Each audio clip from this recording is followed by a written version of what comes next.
Tejkhali union কোরআন সুন্নাহ ফাউন্ডেশনের উদ্যোগে মাসিক দার্স অনুষ্ঠিত। এবার বিস্তারিত।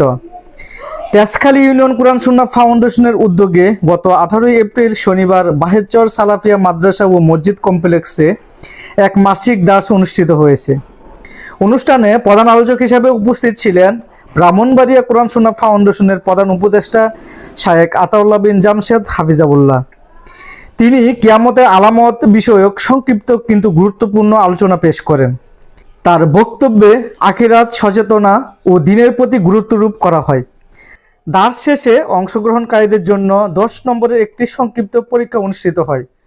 পরীক্ষায় উত্তীর্ণদের মধ্যে থেকে প্রথম, দ্বিতীয়, তৃতীয় ও চতুর্থ স্থান অধিকারীদের মাঝে পুরস্কার বিতরণ করা হয়। পুরস্কার বিতরণ করেন প্রধান আলোচক শায়েখ আতাউল্লাহ বিন জামশেদ হাফিজাহুল্লাহ এবং সংগঠনের দায়িত্বশীল ব্যক্তিবর্গ। অনুষ্ঠানে স্থানীয় মুসল্লি ও এলাকার বিভিন্ন শ্রেণী পেশার মানুষ উপস্থিত ছিলেন। তথ্য ও রিপোর্টে বেলাল হোসেন, সত্যের দাওয়া মিডিয়া।